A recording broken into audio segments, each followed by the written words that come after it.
Video game?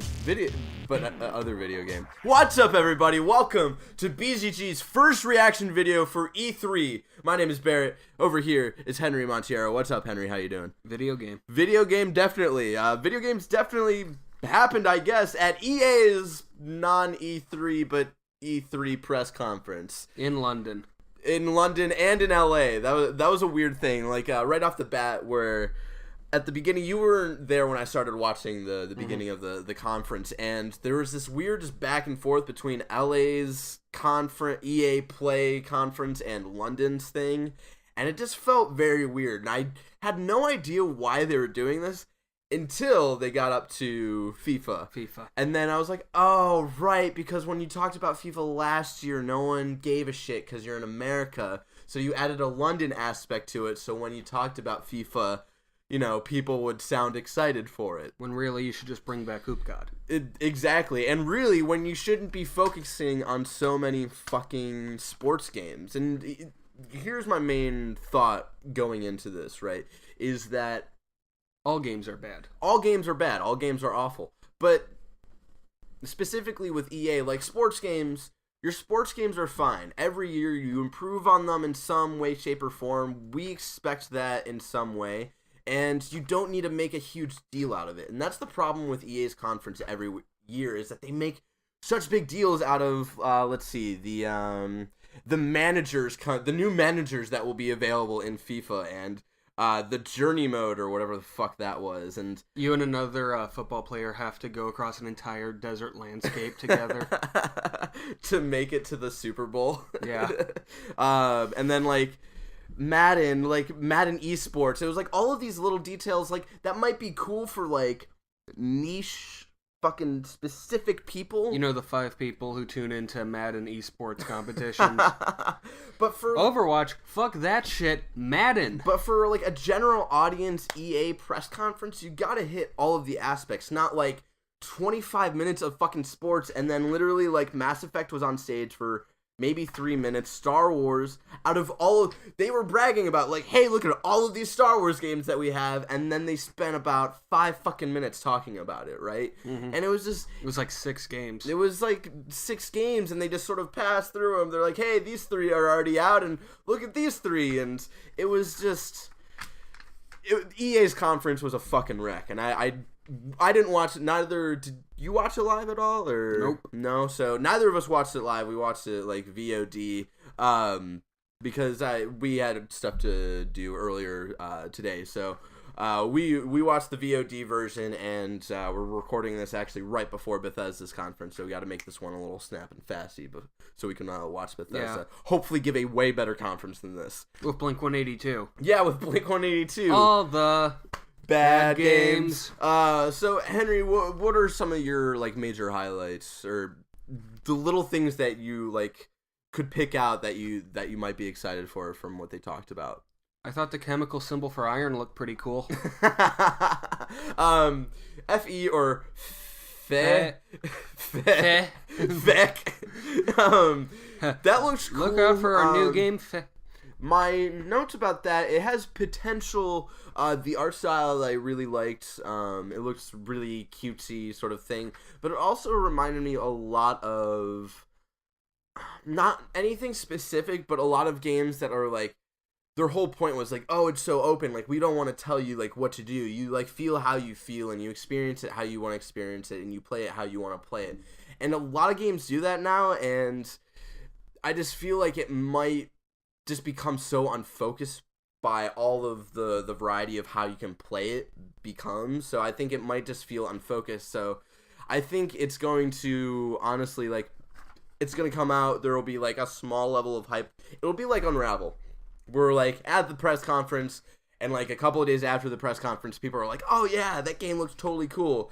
And then it dies down. Doesn't even got the Yarny guy. Yeah, it doesn't even have the adorable Yarny guy. It has this other sort of dude who also was very nervous. And it's gonna create some hype when it like is about to come out, and then it's gonna review at like a 6 or a 7. That's how I imagine that game will be. Maybe not though. Maybe there's something else that I'm just not seeing. They only talked about it for a couple minutes because if it wasn't fucking sports, they only talked about it for like 2 or 3 minutes. I think it looks cool. Yeah. Like I definitely want to try it out. Oh yeah. Because I like games like that. I like 2D or 3D platformers. Yeah, that's like what you're about, or those games. And like I don't know why, but the level design really reminded me of like how Sly Cooper level looks. Which I liked. That. Yeah, sort of like the dynamic and sort of like levels and So yeah, I totally get. Or get like that on, or like some of the like was there a grassy section in Jak and Daxter 1? Yes. Yeah, reminded me like that a bit. Okay. Or like Banjo-Kazooie maybe. Yeah. But like more of a winter level. Yeah, it was like all very like dark blues and purples and whatnot. So yeah, I totally understand like where you're coming from, especially with Sly. And it definitely fit in more with like the more recent like 2010s aesthetic. Yeah. For games like that, where it's like you don't rarely see a lot of fun 3D platformers. They're all like we have to be weirdly serious because no one else will take our game seriously. Yeah.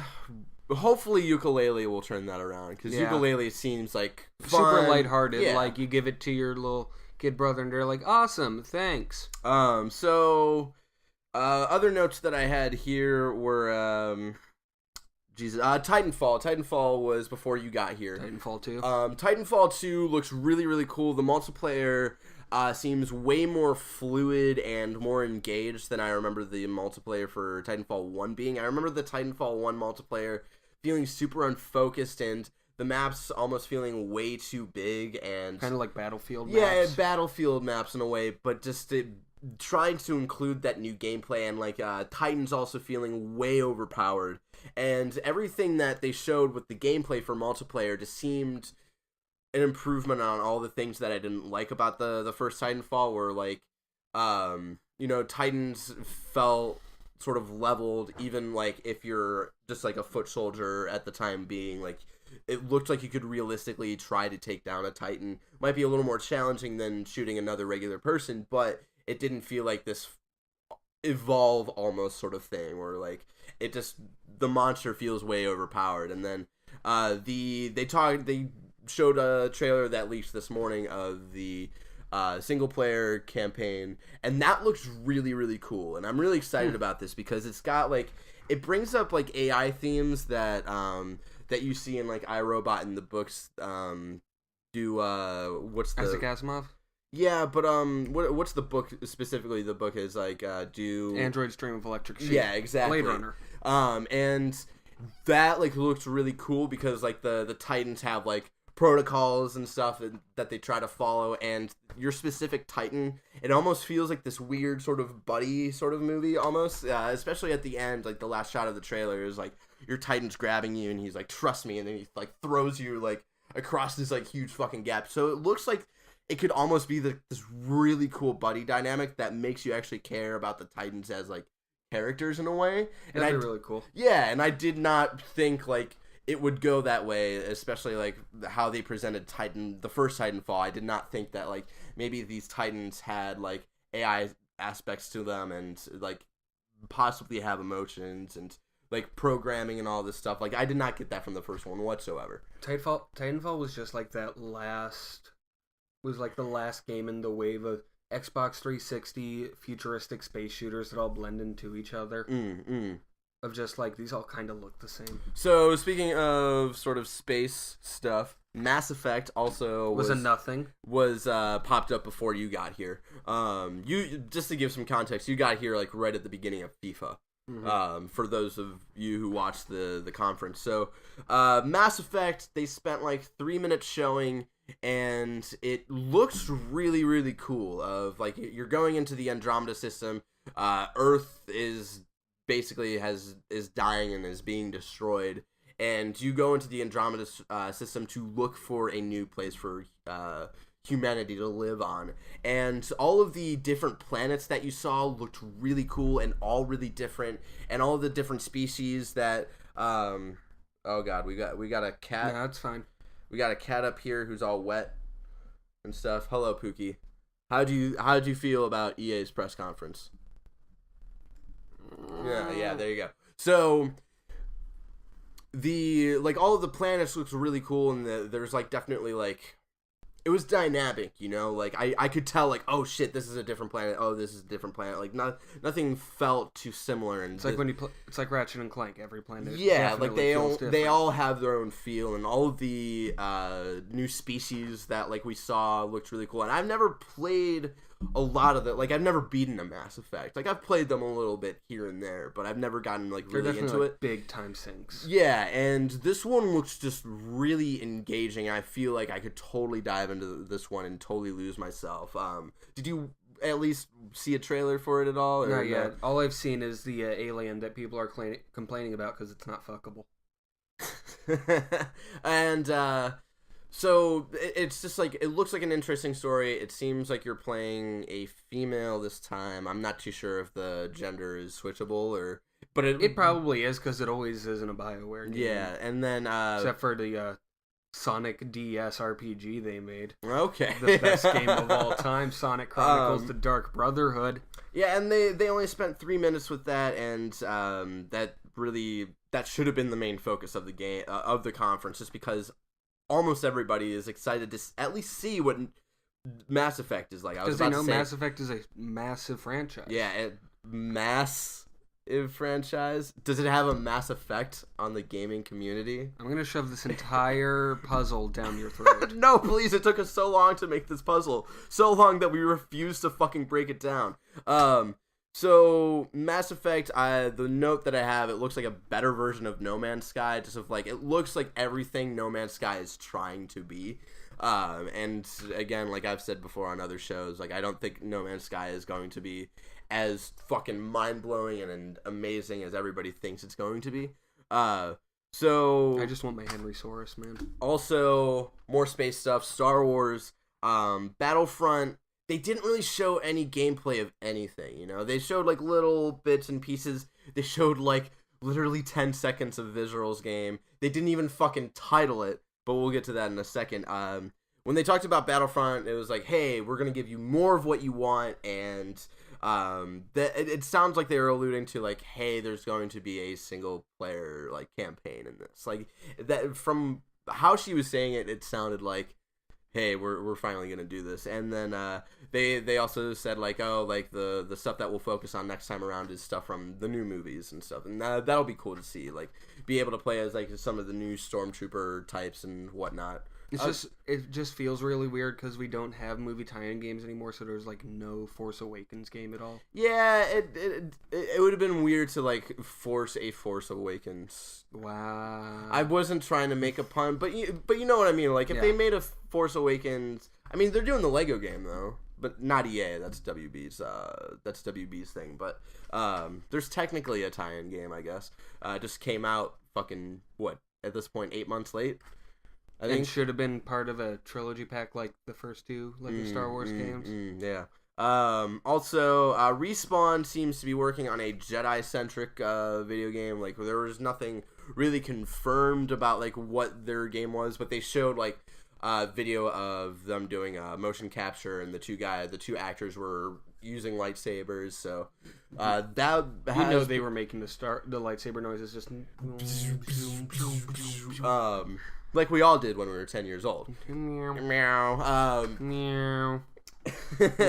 And so I think that has a really cool potential. Hopefully Respawn doesn't spread themselves too thin with Titanfall 2, and then this possible new Star Wars game. And then last two things I want to talk about: the lack of Visceral and Battlefield 1. So what were your thoughts on Visceral's presence at EA? What presence? Exactly, and that was the thing that sucked. When Jade, I missed her last name. Whoever came out to talk about Star Wars did not seem to give a shit about Star Wars whatsoever. She was like, "Hey, welcome to game." Yeah, and she did not seem like she really gave a shit about Star Wars or was passionate. And then you cut to the feed of interviewing all these people who are super passionate about Star Wars. It's why didn't you get one of these people to come on stage to talk about this? Like that would have been so much better. And then I honestly get my uncle who lives in like in the basement of Star Wars figures to come out and be like, Star Wars. And like Amy Hennig should have been the one who came out, you know. And so you saw little to nothing of Visceral. Like they didn't even fucking title the game. I mean, we saw like sort of gameplay. They showed like whoever your character is walking out of like a house on what seemed to be like a Tatooine-like planet, and then you heard the TIE fighters, and that was about it. And they didn't even like after like when they showed that, I was like, oh fuck, they're gonna like title this. Nothing. What the fuck? Visceral. It's just titled Star Wars. So, you know, Amy Hennig is determined on making me fucking insane by not giving any information about this game. And then, last thing, Battlefield 1. Seems cool. Yeah. Seems good. Like, if I have, like, a first-person shooter fix, like, I really want to play a historical first-person. It seems like a game, like, one of our friends will buy, and then, like, we'll get super into it, like, for a weekend, and that'll be about it. Like, you'll go over to their house, and, like, they'll play multiplayer, and you're like, yeah, shoot him. Yeah. And then be like, oh yeah, I sold that to get Overwatch. Yeah, exactly. You know, a better game. I mean, it looks definitely like I've said before how I wish Battlefield 1 was more like World War 1. And I was having a debate with our friend Vincent Martini this morning about whether they should have kept it to World War 1 aspects or, you know, done this whole revisionist history with World War 1 and even though I feel like it might have been better for them to take a slower pace with this kind of game. The gameplay does look cool.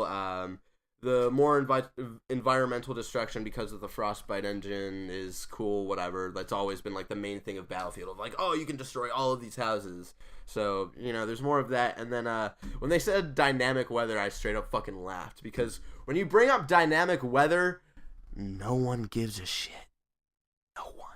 It's like in the Call of Duty Ghosts when they were like, we have fish that swim away from you, and it's just like, you had that in Super Mario 64. No one gives a shit. Woo! Henry, closing thoughts on EA's non-E3 E3 press conference.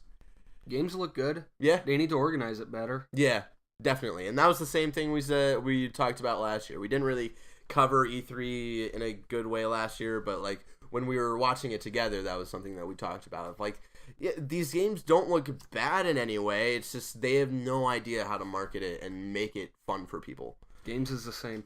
Yep, games is the same for EA. Ladies and gentlemen, thank you so much for watching BzG's official reaction video for EA's EA Play, which is sort of an E3 press conference, but not really. They made a joke about it at one point, and I was like, just stop.